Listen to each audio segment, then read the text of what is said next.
Okay, we're back and we're gonna hopefully we'll get into hypertension and pregnancy with this one, but maybe not. There might have to be. I think this is one, two, three, fourth one. And again, speaking about placenta abruption, and you can there are again a picture in your PowerPoint. In most pregnancies, the placenta remains firmly attached to the upper part of that uterine wall. That's where we want that. In abruption, it's in the right place. It's just not staying attached. And again, 1 out of 150 pregnancies for this one. The placenta we know is the fetus's lifeline. If it becomes attached, it's a very, very, very, it's an obstetric emergency. Placenta abruption or abruptio, however you want to say it, decreases the supply of oxygen and nutrients to the fetus, making it one of the leading causes of fetal death in the third trimester. However, more than 90% of the babies survive. Maternal death is rare with this one because the pain is so great that we have to act. It's not like they just don't come in. They come in severe pain. Risk factors for this one, I think I might have already gone over this, but I'm going to say it again. Chronic high blood pressure is the highest risk. So we look at our PIHers, our pregnancy-induced hypertension, and any of that along that logarithm, they are at risk for this.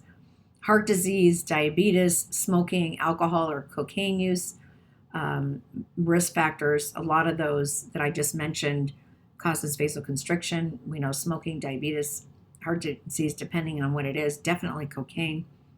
African American, older than 40, previous abruption or placenta abruption, car crash, and basically any blunt trauma to the abdomen can cause an abruption. And these are the different grades in this slide. You'll see grade 1, 2, and 3. You can go ahead and read that. I am not, that's an advanced OB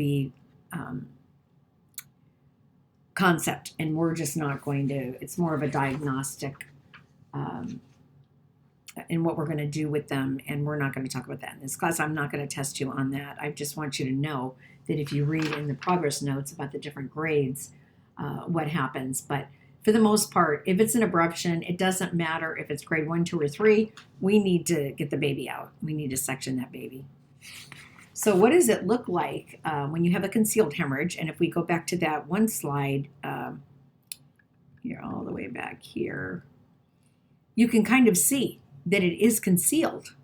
It's hidden for a while because the placenta is rather large at this point, especially in the third trimester. So the increase in the fundal height due to that hidden blood.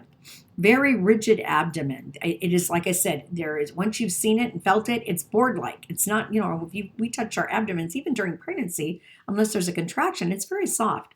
So very rigid abdomen, increased uterine baseline, everything is tense and moved up, severe abdominal pain. Signs of hypovolemic shock because they're already bleeding internally. Uteroplacental insufficiency, I can't say this enough, if it's broken off from where it's supposed to be attached, we're going to have an insufficiency there. Decreased baseline, fetal heart tones are all over the place because all of a sudden they don't know what's happening. They're not getting the oxygen or nutrients that they need. Vaginal bleeding might be slight or absent, not like previa that's dripping because it's right there at the cervical os. This is hidden depending on the grade of it and how big it is. So what are the interventions priorities? If I was in class, I would be asking you this right now. Well, we're definitely going to take vital signs. We're going to call the doctor. Somebody's got to call the doctor right away. We need to start an IV. We need to get blood work. They're probably going to go for surgery unless they can deliver them.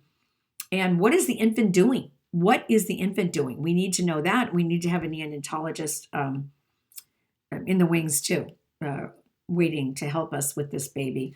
And we need all of that lab data as far as an H&H hematocrit. We need a baseline. Okay, and this is considered a hemorrhagic condition of late pregnancy. Late pregnancy, like I said, it usually has to do with the placenta. And that's just another picture of an abruption. And then there's another picture there. It's a side view. And you can see with this, it's a dark red retroplacental blood clot is shown in a cross section. And of course, the larger the abruption, the more likely that the vascular supply to the baby will be compromised. And that's why in those grades, grade 2 and 3 are much worse than grade 1. All right, so that's enough about the placentas. Now we're going to move on to a condition called hyperemesis gravidarum. And some of you may have already learned all about this, depending on if you ever have a patient with it. But with this one, the definition for this is because they're throwing up way beyond the time of the first trimester. It's basically they're losing 5 to 10% of their body weight. It's not like they're just the normal nausea and vomiting with pregnancy. And here we go. It says 50 to 90% of pregnant women experience nausea and vomiting associated with pregnancy. Morning sickness symptoms usually disappear after that first trimester. They're gone. When morning sickness is prolonged and very severe, it's usually called hyperemesis, again, gravidarum, which gravid is anything relating to pregnancy. Excessive nausea and vomiting, and they say it's related to elevated HCG levels. Like, why aren't these going down? It's prolonged past 12 weeks of gestation and results in, again, a 5 to 10% weight loss from pre-pregnancy weight. It's characterized by vomiting that occurs before the 20th week of gestation, and it's sufficient enough to produce weight loss and fluid and electrolyte and acid-base imbalances. So this is serious. It's estimated that the incidence of hyperemesis is only about 1%, so we don't see it that much. And when you do have a patient with it, you'll never forget it. It's amazing. Patients that suffer with this, they have what we call intractable nausea and vomiting. It's not like where they just vomit a little bit in the morning or in the evening, or in the morning and evening, but then they're fine. They can go on and eat. These people can't keep anything down. By the time they have the diagnosis, they have lost a considerable amount of weight and have experienced dehydration and, again, fluid and electrolyte imbalance and starvation. Left untreated, these metabolic disturbances can cause pathologic changes in the liver, kidneys, heart, and brain of the mother and the fetus. So if a woman is losing all these electrolytes and 5 to 10% of their body weight, fetal growth rate is dumped. It's down. They have what we call fetal growth rate insufficiency or retardation. They don't like that word anymore. That's what we used to use, retardation. So they use insufficiency. And they're very, very much have low birth weight babies. It's often linked with diminished mental function in the baby and overall health of the child.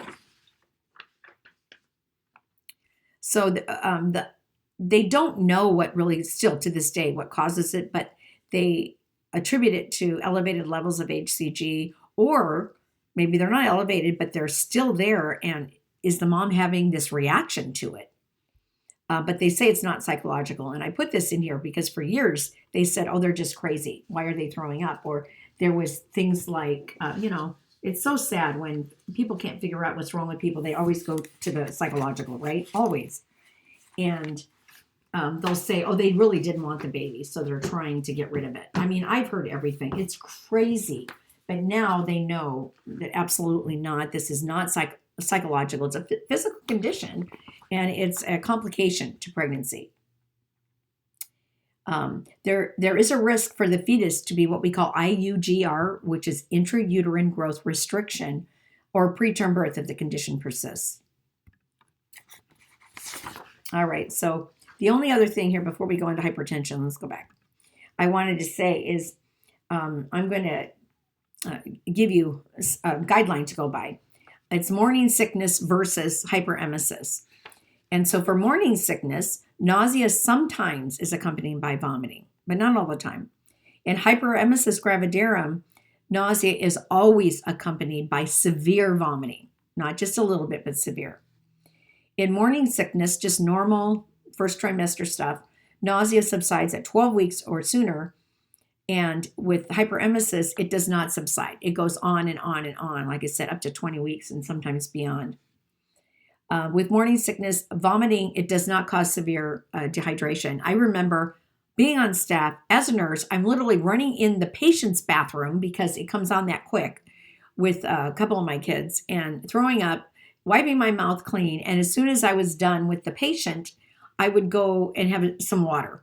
So Morning sickness, you feel very normal, even though you don't. It's not your normal, to be throwing up in patients' bathrooms. But um,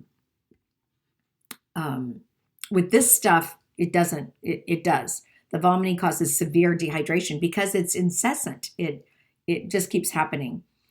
Um, a morning sickness, vomiting that allows you to keep food down. Yes, it does, because you don't lose the weight. But in hyperemesis gravidarum, vomiting that does not allow you to keep any food down. It's like, again, that word that they use is intractable vomiting. So nursing interventions, what are we going to do for this situation? They make them NPO just to calm everything down for 24, 48 hours. They obviously admit them because they're going to give them IV fluids. Usually it's lactated ringers for all these folks all the time for hydration. They may be giving them a lot of vitamins. They need to supplement at this point. Even though they're NPO, they'll give them vitamins to take. And vitamin B6, we know all the Bs are good for neurodevelopment. Very, very, very cautious use of antiemetics. They say that they are not good for the babies. So we basically have to make the room dark. We allow hardly any visitors. We take all stimulation away from these folks just to let them rest and to rest this whole situation. They do give corticosteroids. Now, this time it's not just for the baby, it's for the mom. It's just overall well-being. So this is the only time you're going to see them giving mommy, for the most part, unless they've got some kind of autoimmune issue going on, corticosteroids. They advance to clear liquids after 24 hours, just like we would advance anybody that's post-op. But only if there's no vomiting do they advance them. And then they advance a diet is tolerated. They'll go from the clear to the full liquids to soft with small meals. And they tell these people that they need to eat 6 to 8 times a day. Not only do we want them to regain some of the weight back, but we also want them to keep it down. So very, very small meals. And what I mean by small meals, they'll tell them to have like half a cup of cottage cheese and maybe some crackers and a piece of cheese, something like that. It's very, very small. And they'll start them with dry toast and crackers or cereal, things that aren't upsetting to the gut.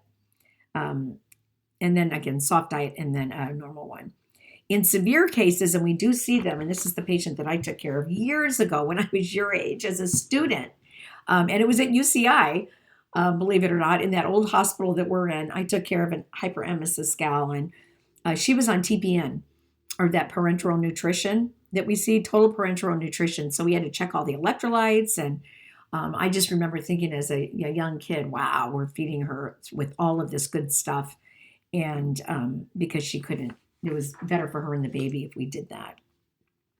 Okay, I'm going to stop right now before we go into hypertension. And hopefully the last one, we can cover the huge gambit of PIH.